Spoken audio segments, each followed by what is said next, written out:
Good morning students. आज के class में हम लोग प्राचीन भारतीय इतिहास का एक नया विषय पढ़ने जा रहे हैं। जैसा कि पूर्व में ही आप देख चुके थे कि हम लोग एंशिएंट हिस्ट्री में प्राचीन भारत का इतिहास लोकन यानी हिस्टोग्राफी ऑफ एंशिएंट इंडिया पढ़ चुके थे। अब जो दूसरा टॉपिक है उससे संबंधित और प्रथम अध्याय का ही दूसरा टॉपिक है, वो है पूरा पाषाण काल, पैलियोलिथिक एज। पूरा पाषाण काल, पैलियोलिथिक एज को पढ़ने से पहले एक पृष्ठभूमि जान लेना बहुत ही जरूरी है। यदि पृष्ठभूमि को हम लोग नहीं जानेंगे तो फिर बातें समझ में हम लोग को नहीं आएगी। और पृष्ठभूमि ये है कि हिस्ट्री पढ़ने के क्रम में 3 शब्द हम लोग इस्तेमाल करते हैं। कितने शब्द? 3 शब्द। पहले उन शब्दों को देखेंगे। पहला शब्द है प्रागैतिहास। ठीक है, गौर से समझिएगा इसको। दूसरा है प्रागैतिहास, इसको नंबरिंग करते हैं, या प्राक इतिहास। ठीक है, प्राक इतिहास। एक तो ये टर्मिनोलॉजी है, इसका इंग्लिश होता है दोनों का प्री हिस्ट्री। क्या होता है? Pre history. और दूसरा जो टर्मिनोलॉजी है उसको बोलते हैं आदि इतिहास। क्या बोलते हैं? आदि इतिहास, यानी प्रोटो हिस्ट्री। ठीक है, इसका इंग्लिश क्या होगा? Proto history. और तीसरा आप जानते ही होंगे, तीसरा होता है इतिहास। ठीक है, इसको इंग्लिश क्या होता है? हिस्ट्री।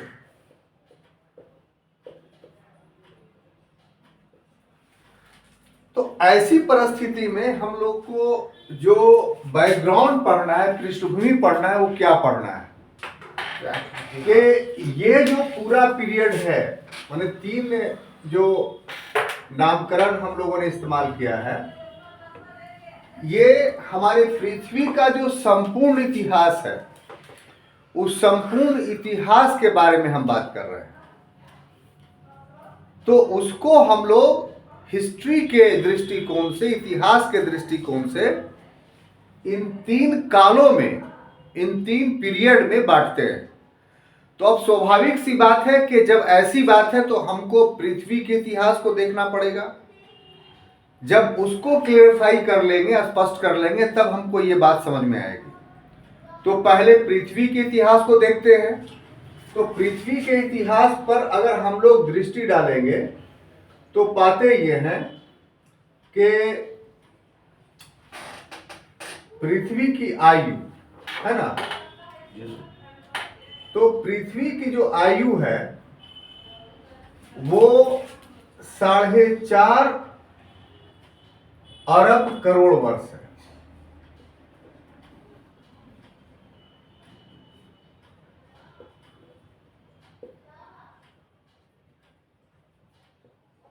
ठीक है, और इतना ही पृथ्वी और जीवित रहेगी। उसके बाद पृथ्वी या अन्य ग्रह, सूरज, रक्त दानव बन जाएगा, रेड ड्वार्फ बन जाएगा और सारे ग्रहों को निगल जाएगा। ये ज्योग्राफी कहता है। हम लोग को ज्योग्राफी में नहीं जाना है, किसमें जाना है? तो ये जो इतना लंबा पीरियड है जो हमने आपको बताया, तो इस पीरियड का जो अधिकांश भाग है, ठीक है, अधिकांश भाग है वो जीवन विहीन है, यानी उसमें कोई भी जीवन उनके नहीं है। ठीक है, तो थोड़ा सा इसको एलोबरेट कर दे ताकि आपको और अच्छे से समझ में आ जाए। ठीक है, तो ये जो 4.5 अरब वर्ष का जो पृथ्वी की आयु है, इसको हम लोग जो बांटते हैं इस को, उसको निम्न क्रमों में बांटते हैं। पहला जो इसका नाम है उसको हम लोग बोलते हैं पूर्व कैम्ब्रियन युग। हम दोनों को मिला के कर देते हैं कैम्ब्रियन युग।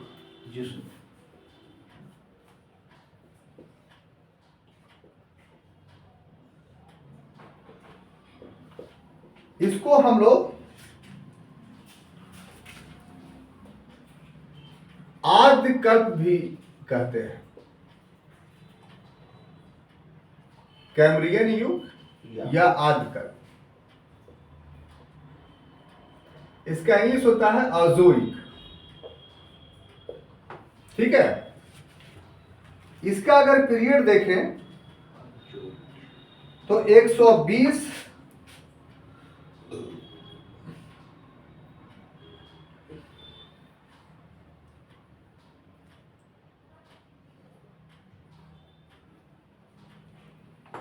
शुरू से 120 करोड़ वर्ष पूर्व, आरंभ से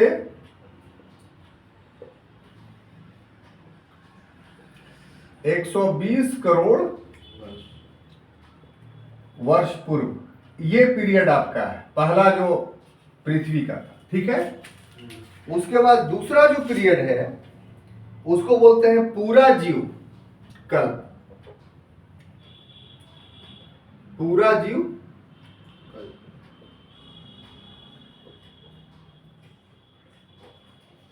120 करोड़ वर्ष पूर्व। हाँ, इसको इंग्लिश में बोलेंगे हम लोग पैलियोजोइक एरा। ठीक है ना। इसका जो पीरियड है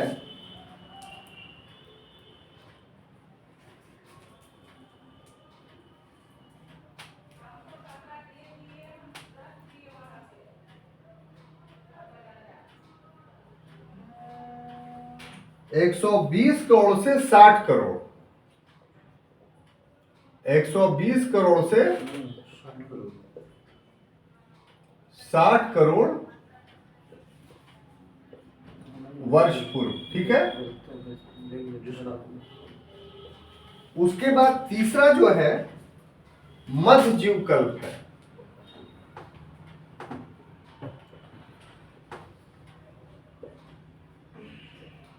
मध्यजीव कल्प यानी मेसोजोइक एरा।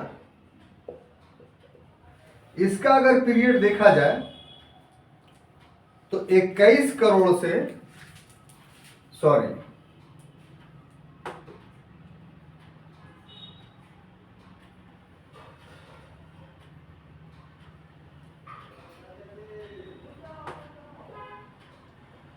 60 करोड़ से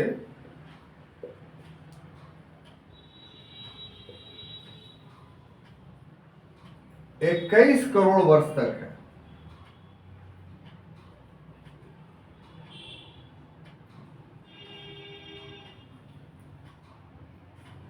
या 7 करोड़ वर्ष पूर्व कर लीजिए।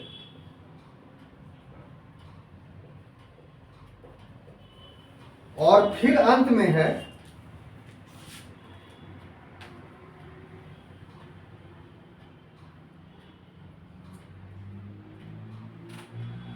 नूतन जीवकल्प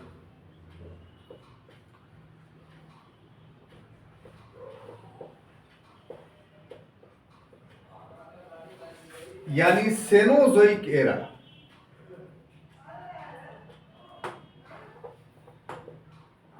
सेनोजोइक एरा ये 7 करोड़ से लेकर के है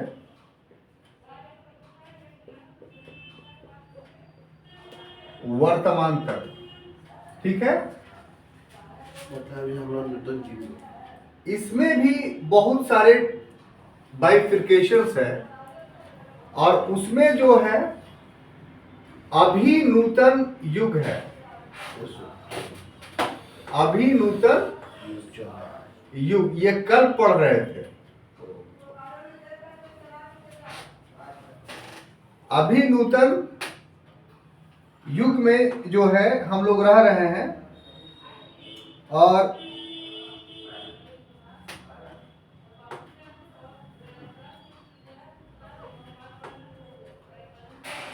इसी युग में जीवन का विकास होता है। ठीक है, तो जो 4.5 अरब करोड़ वर्ष पूर्व का है, उसको ये 4 कल्पों में बांटते हैं।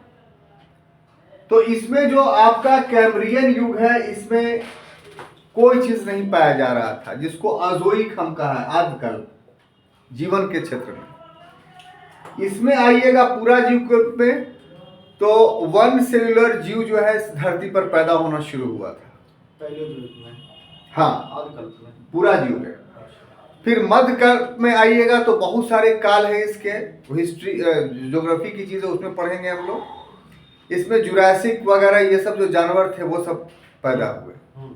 जब नूतन जीव कल्प आया तो इसका एकमात्र छोटा सा एक युग है अभी नूतन। इसी में जीवन का विकास हम लोग को दिखाई पड़ता है। 14 से लेकर तक। हाँ, तो इसमें जो जीवन का विकास दिखाई पड़ता है ये अभी नूतन में, उसमें जो आदि मानव एक शब्द है। क्या? आदि मानव। आदि मानव, ठीक है, जिसको इंग्लिश में हम लोग बोलेंगे होमिनिड।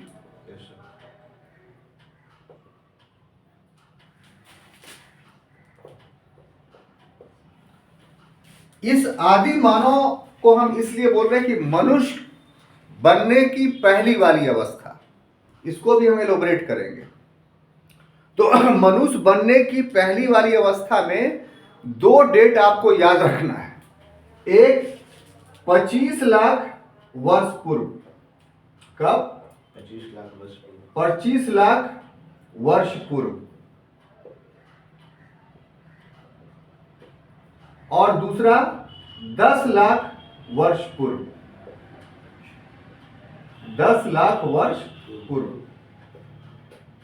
ये आदि मानव, ये होमिनिड 25 लाख वर्ष पूर्व अफ्रीका में पाए गए। 10 लाख वर्ष पूर्व भारत में। और भारत में 10 लाख वर्ष पूर्व जो हिमालय की पब्बी की पहाड़ियां हैं, हिमालय की पब्बी की पहाड़ियां में ये अवशेष पाया गया। हिमालय की पब्बी की पहाड़ियां में जो खुदाइयां हुई, वहां जो है होमिनिड्स के अवशेष पाए गए। अब यहां पर डिफरेंस क्या है वो समझिए कि 25 लाख वर्ष पूर्व अफ्रीका में और 10 लाख पूर्व भारत में जो बातें की जा रही हैं, तो क्या आदि मानव के फॉसिल्स मिले, यानी उसके अवशेष मिले, तो अफ्रीका में मिला, लेकिन भारत में नहीं मिला। लेकिन 1990 के दशक के बाद जो नवीन अनुसंधान हुआ है उसमें यह पाया गया है कि उत्तर प्रदेश में हथनौरा एक जगह है। उत्तर प्रदेश में हथनौरा एक जगह है। इस नाम को याद रखिएगा। यहां से आदि मानव का अवशेष प्राप्त हुआ है। कहां से? उत्तर प्रदेश के हथनौरा से। अब देखिए कि जब मिल गया आदि मानव का अवशेष, तो इस आदि मानव के का जो विकास कर्म है वो ध्यान देने योग्य है। आदि मानव का जो विकास कर्म है कि कैसे कैसे वो विकास किया, तो इसमें कुछ नाम आपको याद रखना पड़ेगा हमेशा, और उन नामों को आप याद रख कर करके उसके विकास को आप समझ सकते हैं। तो उसमें जो पहला नाम है वो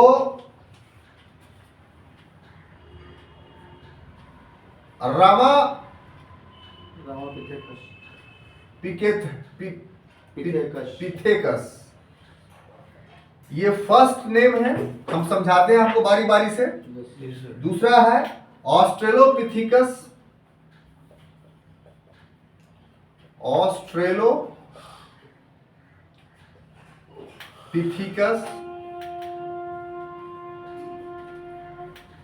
और तीसरा है जिंजानथ्रोपस, जिंजानथ्रोपस। उसके बाद चौथा है पिथिकांथ्रोपस, पिथिकांथ्रोपस।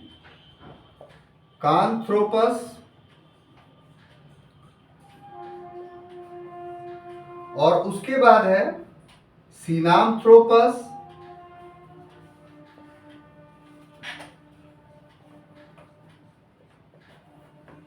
पिथिकांथ्रोपस को ही हम लोग जावा मानव बोलते थे।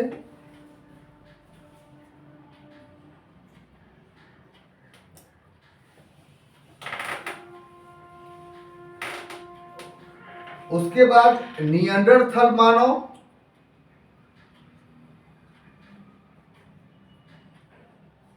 निएंडरथल। और अंत में जो है क्रो-मैग्नन। इसका बायोलॉजिकल नेम था होमोसेपियंस, होमोसेपियंस,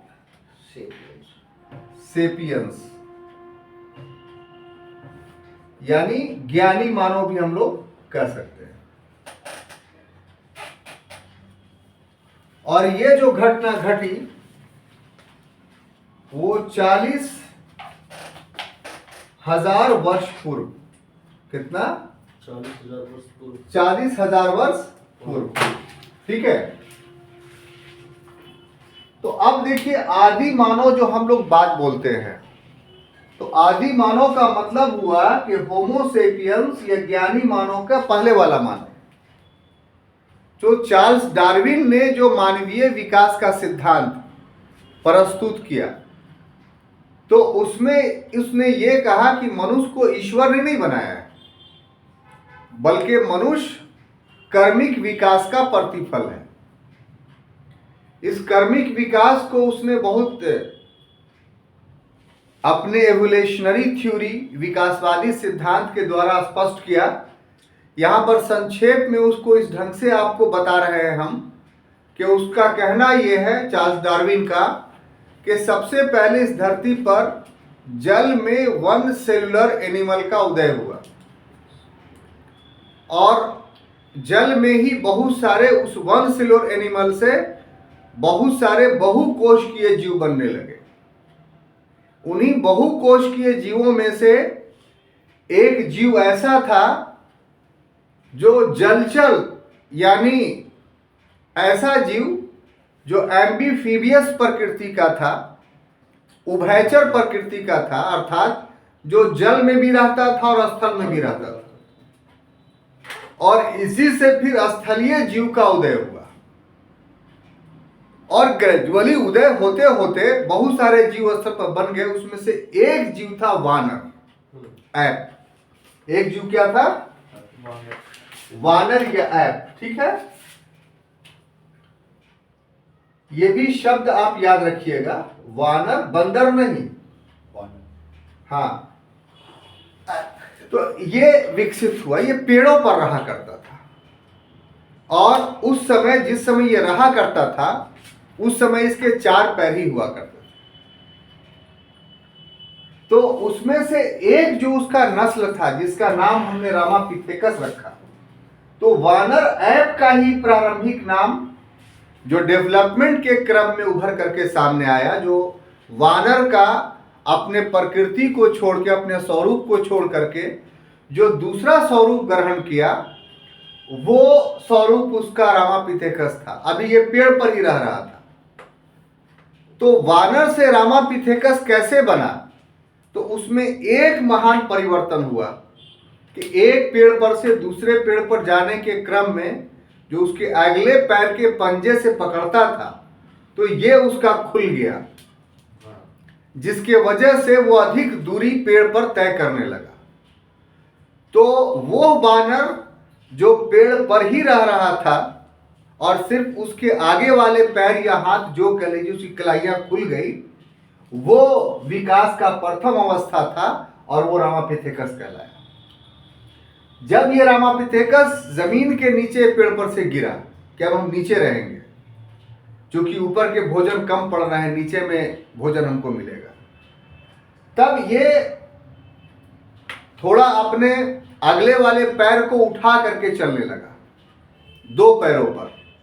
तो उसका ये रूप जो आया वो ऑस्ट्रेलोपिथेकस के रूप में आया। फिर वो एकदम सामने अपनी आंखों से देखने लगा तो वो जिंजांथ्रोपस रूप था। फिर जावा इंडोनेशिया में अभी तक वो क्या था कि उसके कमर झुके हुए थे, वो पूर्ण रूप से खड़ा हो गया, तो होमो इरेक्ट्स कहलाया वो। उस यहाँ पर उसके जो पूंछ लगे हुए थे पहले वानर के, वो सीधा खड़ा हो जाने की वजह से वो पूंछ उसके होल से निकल करके बाहर आ गया। और फिर सिनांथ्रोपस या निएंडरथल में उसके बदन के बाल जो है वो गिरने लगे, उसकी मस्तिष्क पहले धसी हुई रहती थी, जो थूथन था वो बाहर रहता था, नाक के आगे जो है एक छेद सिर्फ होता था, जो अभी नासिक गुहा 2 आप देखते वो नहीं था। तो ये भी ग्रेजुअली डेवलपमेंट होता चला गया और अंत में वो अभी का जो मानव आप देख रहे हैं वो होमो सेपियंस या ज्ञानी मानव कहलाया। बात समझ में आ रही है? हम लोग क्या पढ़ रहे हैं? भारत में पूरा पाषाण काल। याद कीजिए, हम लोग का टॉपिक ये नहीं है, लेकिन पूरा पाषाण काल पढ़ने के लिए यह जरूरी था कि मानवीय विकास को भी आपको बताया जाता। तो अब मानवीय विकास को जो आप पढ़ रहे हैं, तो हमको मेरा बताने का उद्देश्य यह है कि जो पूरा का पूरा पाषाण काल है, पैलियोलिथिक एज हमने आपको बताया, से ये वो एज है जिसमें ही मानवीय विकास हुआ है।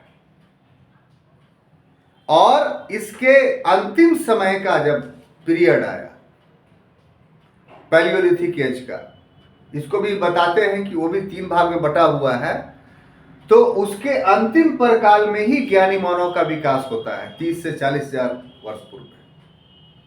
उसके पहले तक नहीं होता है। अब यहां पर ध्यान देने योग्य बात यह है कि इस पीरियड में तो अभी के मानव के तरह उस समय का मानव तो काम नहीं करता होगा, वो पूरी रूप से उसका जीवन जंगली होगा, पत्थरों का प्रयोग करता होगा। तो इसी कारण से चूंकि उस काल के ये जितने मानवीय विकास थे वो पत्थरों के उपकरणों का प्रयोग करते थे, और उनके द्वारा जो प्रयुक्त उपकरण थे जो अभी खुदाई में प्राप्त हुआ है, उसी के माध्यम से इनके जीवन की जानकारी हम लोग को मिलती है। तो चूंकि जानकारी का आधार पूरा का पूरा पाषाण है, पत्थर है, इसीलिए इसको हम लोग पाषाण काल बोलते हैं, स्टोन एज बोलते हैं। अब ये स्टोन एज जो है वो एक प्रकार का नहीं, हम इसको चेंज ही कर देते हैं, कल इसको पढ़ाएंगे। इस शीर्षक को जो है नौ पाषाण, इसको पूरा पाषाण काल को क्या कर देते हैं? पाषाण काल, है ना, ताकि आपको सही चीज से इसको क्या कर देते हैं? पाषाण काल। क्लियर? पाषाण काल हम लोग पढ़ रहे हैं, आप मान के चलिए कि पाषाण काल पढ़ रहे हैं, यानी स्टोन एज। ठीक है? इस स्टोन एज में हम लोग जो टॉपिक हम लोग का होगा वो है मानवीय विकास। मानवीय विकास। ठीक है? अब क्लियर हो गया? टॉपिक के मुताबिक हेडिंग हो गया। तो इस तरीके से पत्थरों का चूंकि वो इस्तेमाल करते थे, तो हम लोग इस पीरियड को क्या बोलते हैं? पाषाण काल बोलते हैं। क्लियर? अब इसको आप नोट कर लीजिए। इसके बाद पाषाण काल भी में एक प्रकार के पत्थर इस्तेमाल नहीं हुए हैं, तो उस आधार पे हम उसको 3 चरणों में बांटेंगे। तो वो 3 चरण ही बता देंगे, इसको पहले नोट कर लीजिए।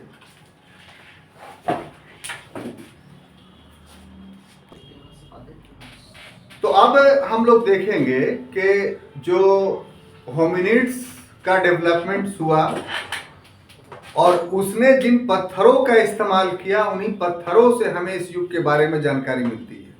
बात समझ में आई?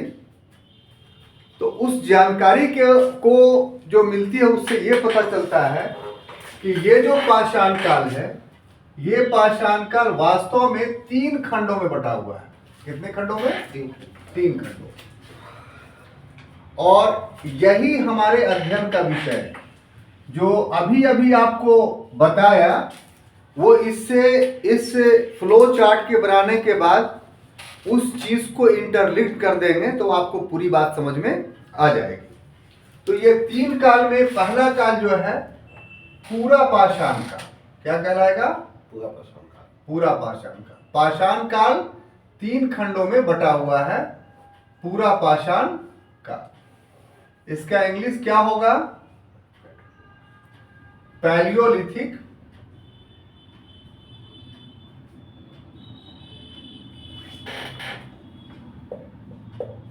एज। क्लियर? दूसरा जो पीरियड है उसको बोलते हैं मध्य पाषाण काल। क्या बोलते हैं? मध्य पाषाण काल।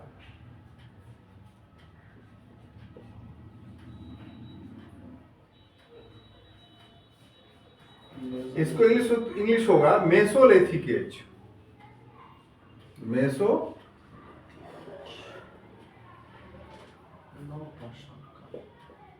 Lithic as.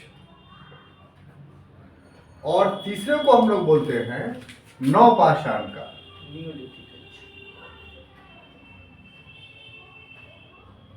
नवपाषाण काल।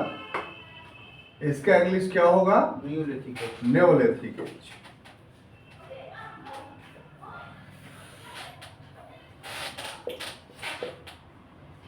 अब सबका पीरियड आप बाइफरकेट कर लीजिए। ये जो होगा वो 2.5 लाख ईसा पूर्व से लेकर के 2,50,000 ईसा पूर्व से लेकर के 10,000 ईसा पूर्व तक। ठीक है? और ये जो होगा वो 10,000 ईसा पूर्व से लेकर के 7,000 ईसा पूर्व तक।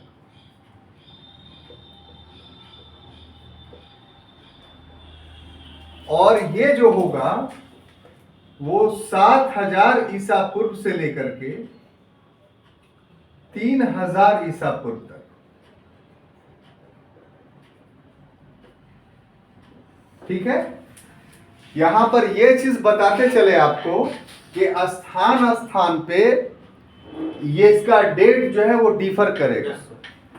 ये एक संभावित तिथि आपको बताया जा रहा है। बहुत सारे स्थानों पे जो मध्य पाषाण काल है वो बाद में भी शुरू होगा। बहुत सारे स्थानों पे नवपाषाण काल पहले शुरू होगा। ठीक है? इस डेट से ऐसा इसलिए कि मध्य पाषाण या नवपाषाण में जो वस्तुएं इस्तेमाल हुई हैं वो वस्तुएं अलग अलग प्रकृति की हैं। ठीक है? और वो अलग अलग स्थानों से उपलब्ध हुई हैं, इसलिए ये अंतर तिथि का आपको हर जगह हर स्थानों पर एक समान नहीं मिलेगा। दूसरी बात ये आपको इस पर ध्यान रखना है कि एक पीरियड जो चला उसमें जो चीजें इस्तेमाल की गई और दूसरा पीरियड आया, तो इसका मतलब ये नहीं हुआ कि पूर्व के पीरियड में जो चीजें इस्तेमाल की जा रही थी वो दूसरे पीरियड में इस्तेमाल नहीं हुआ। वो भी हुआ। जो नया पीरियड में आया वो पूर्ववर्ती वस्तुओं के प्रयुक्त चीजों के साथ साथ नवीन वस्तुओं का भी प्रयोग होने लगा, यानी नवीन औजारों का भी प्रयोग होने लगा। तो ये 2 थीम अपने पास रखिएगा। अब देखिए साहब कि इसमें जो है ये जो आपको पूरा पाषाण काल है ये पुनः 3 खंडों में बटा हुआ है। कितने खंडों में? 3 खंडों में। इसमें पहला है पूर्व पूरा पाषाण काल। पूर्व पूरा पाषाण काल।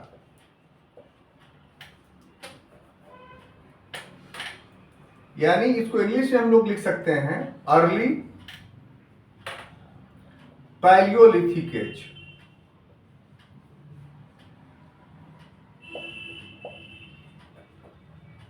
ठीक है। दूसरा जो इसका पीरियड है उसको बोलेंगे मध्य पूरा पाषाण काल। क्या बोलेंगे? मध्य पूरा पाषाण काल। इसको इंग्लिश में कह सकते हैं हम लोग मिडिल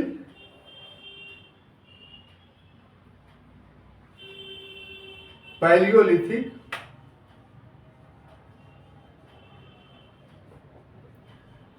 एज।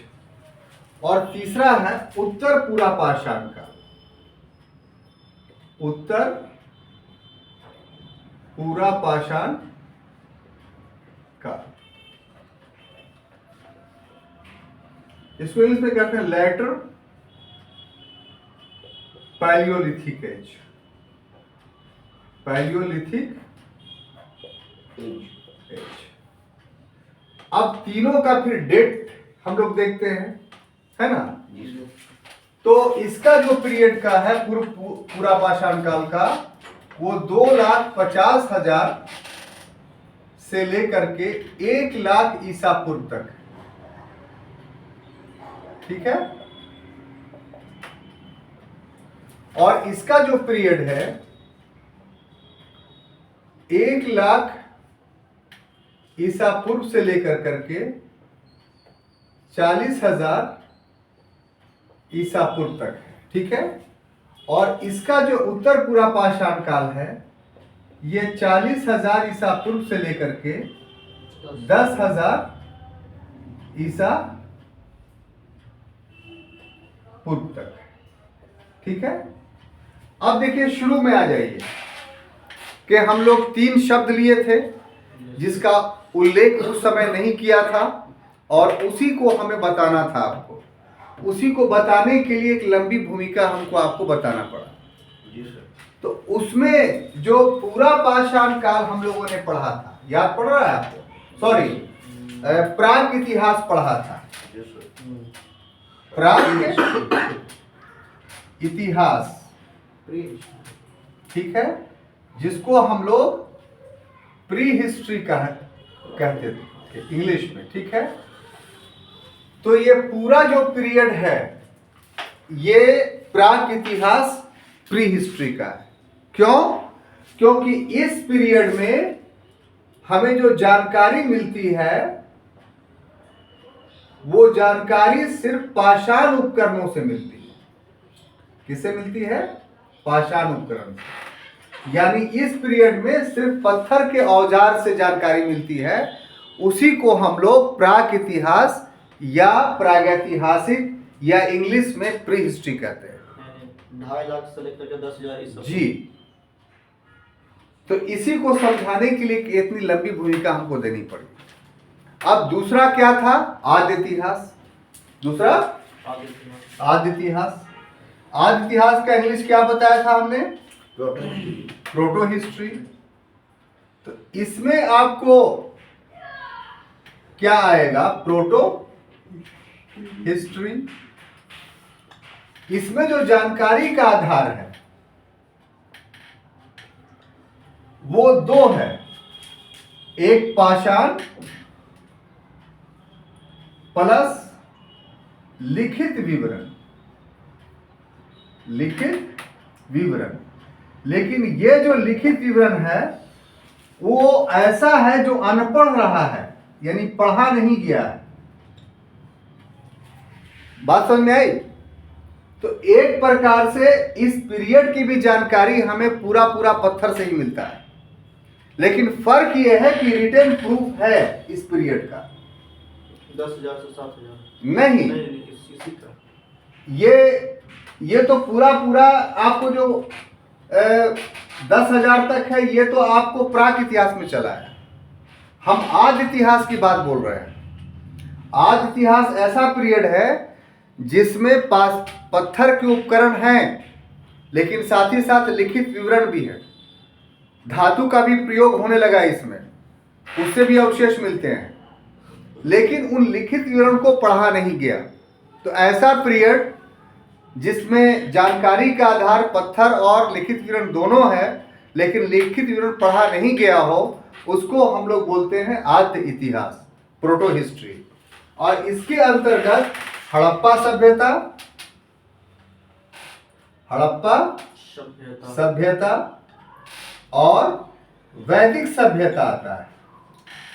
वैदिक सभ्यता यानी इसका पीरियड अगर आप देख लीजिए तो 3500 ईसा पूर्व से लेकर के 600 ईसा पूर्व तक। तो ये पीरियड क्या कहलाएगा? आदि इतिहास। अब यहां पर एक कंफ्यूजन आपके पास बना हुआ है कि सर हड़प्पा सभ्यता में ठीक है, लिखित विवरण में लेकिन पढ़ा नहीं जा सका, हमको समझ में आ गई बात, लेकिन वैदिक सभ्यता में आप कैसे कह रहे हैं?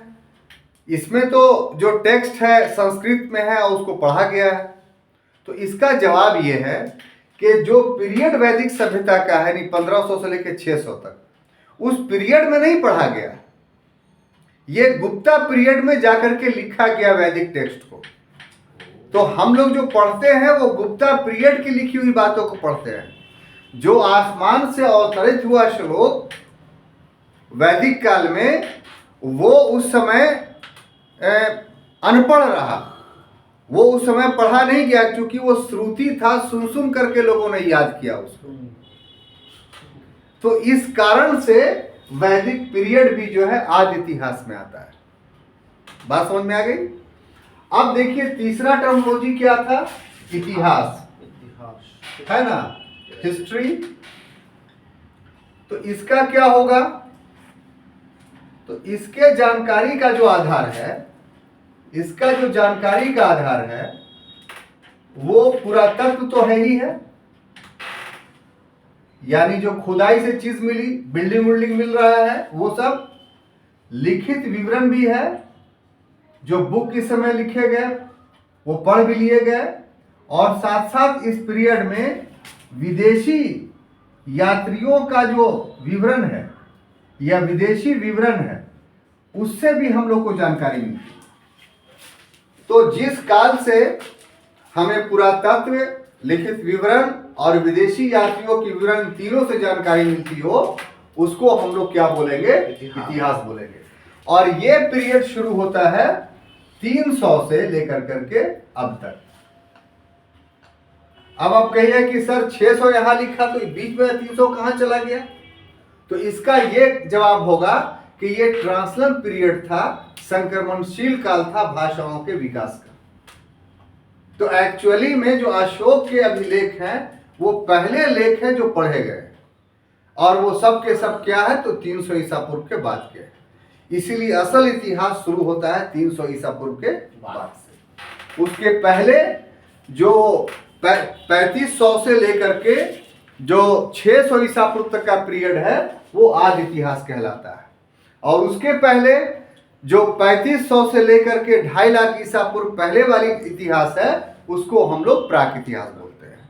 और उसी प्राक इतिहास के लिए पाषाण काल शब्द, स्टोन एज, इस्तेमाल हुआ है, क्योंकि इस काल में जो भी जानकारी का आधार है वो पत्थर के बने हुए औजार है, और उस काल में लोगों का जीवन का आधार ही पाषाण उपकरण, इसीलिए उसको हम लोग पाषाण काल या स्टोन एज कहते हैं। हम समझते हैं कि पाषाण काल को समझाने में हम पूरी तरीके से सफल रहे। अगले क्लास में हम जो उपस्थित होंगे तो फिर पाषाण काल के जो 3 चरण हैं, यानी पूरा पाषाण, मध्य पाषाण और नव पाषाण, उसका अध्ययन करेंगे। तब तक के लिए अनुमति दीजिए। धन्यवाद।